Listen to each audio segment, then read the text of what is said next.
ಜಿಲ್ಲಾದ್ಯಂತ ಮಳೆ ಆರ್ಭಟ ಮುಂದುವರೆದಿದೆ. ಗಾಳಿ ಸಹಿತ ಮಳೆಗೆ ಸಂಪೂರ್ಣವಾಗಿ ಜನಜೀವನ ಅಸ್ತವ್ಯಸ್ತಗೊಂಡಿದೆ. ಕಾವೇರಿಯ ನದಿಯ ಪ್ರವಾಹಕ್ಕೆ ತೋಟಗಳಿಗೆ ನೀರು ನುಗ್ಗಿದೆ. ನೆಹರು ನಗರದಲ್ಲಿ ರಸ್ತೆಗೆ ಅಡ್ಡಲಾಗಿ ತಡೆಗೋಡೆ ಹಾಕಲಾಗಿತ್ತು, ಬಟ್ ಅದು ಕುಸಿದು ಹೋಗಿದೆ.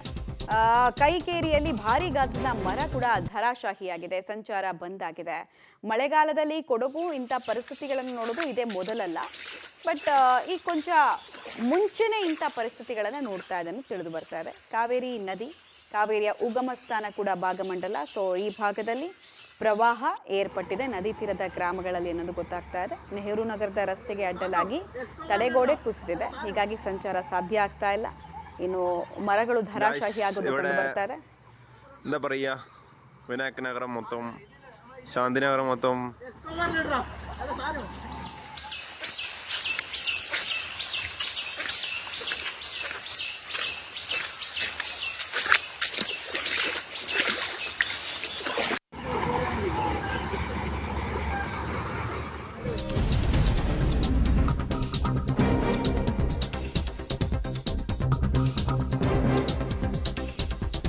ಕಾವೇರಿ ನದಿ ನೀರಿನ ಹರಿವಿನಲ್ಲಿ ಹೆಚ್ಚಳ ಆಗ್ತಾ ಇದೆ. ಅಪಾಯ ಮಟ್ಟವನ್ನು ತಲುಪೋದಕ್ಕೆ ಕೇವಲ 3 ಅಡಿ ಮಾತ್ರ ಬಾಕಿ ಇದೆಯಷ್ಟಂತೆ.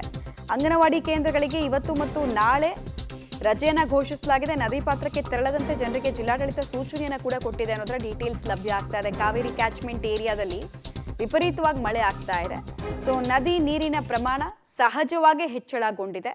ಸೊ ನದಿ ಪಾತ್ರಕ್ಕೆ ತೆರಳದಂತೆ ಅಪಾಯದ ಮುನ್ಸೂಚನೆ ಬಗ್ಗೆ ಜಿಲ್ಲಾಡಳಿತ ಜನರಿಗೆ ಎಚ್ಚರಿಕೆಯನ್ನು ಕೊಡ್ತಾ ಇದೆ.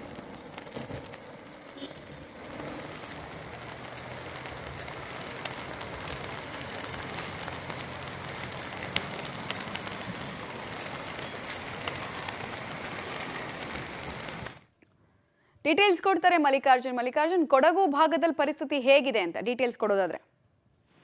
ಮಮತಾ, ಕೊಡಗು ಜಿಲ್ಲೆಯಲ್ಲಿ ಮಳೆ ಆರ್ಭಟ ದಿನದಿಂದ ದಿನಕ್ಕೆ ಹೆಚ್ಚಾಗ್ತಿದೆ ಅಂತಾನೆ ಹೇಳ್ಬೋದು. ಅದರಲ್ಲೂ ಕಳೆದ 2-3 ದಿನಗಳಿಂದ ನಿರಂತರವಾಗಿ ಮಳೆ ಕೂಡ ಎಡೆಬಿಡದೆ ಸುರಿತಾ ಇದೆ. ಹೀಗಾಗಿ ಜನಜೀವನ ಸಂಪೂರ್ಣವಾಗಿ ಅಸ್ತವ್ಯಸ್ತ ಕೂಡ ಗೊಂಡಿರ್ತಕ್ಕಂಥದ್ದು. ಈ ಹಿನ್ನೆಲೆಯಲ್ಲಿ ವಿರಾಜಪೇಟೆ ಇರ್ಬೋದು, ಮಡಿಕೇರಿ ಇರ್ಬೋದು, ಕುಶಾಲನಗರ ಈ ಭಾಗದಲ್ಲೂ ಕೂಡ ಅತಿ ಹೆಚ್ಚಾಗಿ ಮಳೆ ಬೀಳ್ತಾ ಇದೆ. ಹೀಗಾಗಿ ಮಳೆಯಿಂದ ನಾನಾ ರೀತಿಯ ಅವಾಂತರಗಳು ಕೂಡ ಜಿಲ್ಲೆಯಲ್ಲಿ ಹೆಚ್ಚಾಗ್ತಾ ಇದೆ. ಕಾವೇರಿ ನದಿ ನೀರಿನ ಮಟ್ಟ ಕೂಡ ಹೆಚ್ಚಾಗ್ತಾ ಇದೆ.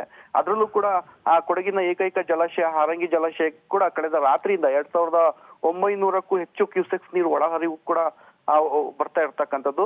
ಮತ್ತೆ ಮಳೆಯಿಂದ ಸಾಕಷ್ಟು ಗ್ರಾಮೀಣ ಭಾಗದಲ್ಲಿ ಕಂಬಗಳು ಕೂಡ ಧಾರಾಶಾಹಿ ಆಗಿರೋದ್ರಿಂದ ಎಲ್ಲರೂ ಕೂಡ ಕತ್ಲೆಯಲ್ಲಿ ಮುಳುಗಿರ್ತಕ್ಕಂಥದ್ದು ಕೂಡ ಹೆಚ್ಚಾಗಿರ್ತಕ್ಕಂಥದ್ದು ಮಮತಾ. ಇದೇ ರೀತಿ ಮಳೆ ಮುಂದುವರೆದ್ರೆ ಪ್ರವಾಹ ಪರಿಸ್ಥಿತಿ ಕೂಡ ಹೆಚ್ಚಾಗುವ ಸಾಧ್ಯತೆ ಕೂಡ ಜಿಲ್ಲೆಯಲ್ಲಿ ಕಂಡು ಬರ್ತಾ ಇದೆ. ರೈಟ್, ಧನ್ಯವಾದ ತಮ್ಮೆಲ್ಲ ಮಾಹಿತಿಗಾಗಿ ಮಲ್ಲಿಕಾರ್ಜುನ್. ಕಾವೇರಿ ನದಿ ಪಾತ್ರದ ಜನರಿಗೆ ಆತಂಕದ ವಾತಾವರಣ ನಿರ್ಮಾಣ ಆಗ್ತಾ ಇದೆ. ಇನ್ನೊಂದು ಕೊಡಗು ಭಾಗದಲ್ಲಿ ಯಾವಾಗಲೂ ಅಷ್ಟೇ ವಿಪರೀತವಾಗಿ ಮಳೆ ಆಗುತ್ತೆ. ಈಗಲೂ ಕೂಡ ಅದರ ಮುನ್ಸೂಚನೆ ಆರಂಭಿಕ ಹಂತದಲ್ಲಿ ಕಾಣಿಸ್ತದೆ. ಕೆಲ ರಸ್ತೆ ಸಂಚಾರಗಳು ಸಾಧ್ಯ ಆಗ್ತಾ ಇಲ್ಲ. ಕೊಡಗು ಜಿಲ್ಲಾದ್ಯಂತ ಮಳೆ ಆರ್ಭಟ ಮುಂದುವರಿತಾ ಇರೋ ಹಿನ್ನೆಲೆಯಲ್ಲಿ ರೆಡ್ ಅಲರ್ಟ್ ಅನ್ನ ಕೂಡ ಹವಾಮಾನ ಇಲಾಖೆ ಘೋಷಣೆಯನ್ನ ಮಾಡಿದೆ. ರೆಡ್ ಅಲರ್ಟ್ ಅಂತ ಅಂದ್ರೆ ಸುಮಾರು 110 ಮಿಲಿಮೀಟರ್ನಿಂದ 200 ಮಿಲಿಮೀಟರ್ ತನಕ ಮಳೆ ಬರಬಹುದು, ಅದಕ್ಕೂ ಜಾಸ್ತಿ ಬರಬಹುದು, ಕೇವಲ 24 ಗಂಟೆ ಒಳಗೆ ಅಂತ. ಸೊ ಕೊಡಗು ಜಿಲ್ಲಾಧಿಕಾರಿ ವೆಂಕಟ್ ರಾಜ್ ಅವರು ಒಂದು ಆದೇಶವನ್ನು ಕೊಟ್ಟಿದ್ದಾರೆ. ಅದೇನಂದ್ರೆ ಕೊಡಗು ವಿವಿ ವ್ಯಾಪ್ತಿಯ ಕಾಲೇಜುಗಳಿಗೆ ರಜೆಯನ್ನ ಘೋಷಿಸಲಾಗಿದೆ. ಇನ್ನೊಂದು ಕಡೆಗೆ ಅಂಗನವಾಡಿ ಕೇಂದ್ರಗಳಿಗೆ ಇವತ್ತು ಮತ್ತು ನಾಳೆ ರಜೆಯನ್ನ ಘೋಷಣೆ ಮಾಡಲಾಗಿದೆ ಅನ್ನೋದು ಗೊತ್ತಾಗ್ತದೆ. ಸಾಮಾನ್ಯವಾಗಿ ಇಂಥ ಪರಿಸ್ಥಿತಿಯಲ್ಲಿ ಜಿಲ್ಲಾಧಿಕಾರಿಗಳ ವಿವೇಚನೆಗೆ ಬಿಟ್ಟಿರಲಾಗಿರುತ್ತೆ. ರಜೆ ಕೊಡಬೇಕಾ, ಹೆಂಗಿರುತ್ತೆ, ಏನು ಮಾಡಬೇಕು ಶಾಲಾ ಕಾಲೇಜುಗಳ ಪರಿಸ್ಥಿತಿ ಅಂತ ಅವ್ರ ವಿವೇಚನೆಗೆ ಸರ್ಕಾರ ಬಿಟ್ಟಿರುತ್ತೆ. ಹೀಗಾಗಿ ಅಧಿಕಾರವನ್ನು ಬಳಸ್ಕೊಂಡು ಜಿಲ್ಲಾಧಿಕಾರಿಗಳು ನಿರ್ಧಾರಕ್ಕೆ ಬರ್ತಾ ಇದ್ದಾರೆ ಅನ್ನೋದು ಗೊತ್ತಾಗ್ತಾ ಇದೆ. ಕೊಡಗು ವಿವಿ ಕುಲಪತಿ ರಜೆ ಘೋಷಿಸಿ ಆದೇಶವನ್ನು ಕೊಟ್ಟಿದ್ದಾರೆ. ಈ ಯೂನಿವರ್ಸಿಟಿಗಳು ಯಾವ್ಯಾವ್ದು ಬರುತ್ತೆ ಅದೆಲ್ಲದಕ್ಕೂ ಕೂಡ ಅನ್ನೋದು ಗೊತ್ತಾಗ್ತಾ ಇದೆ.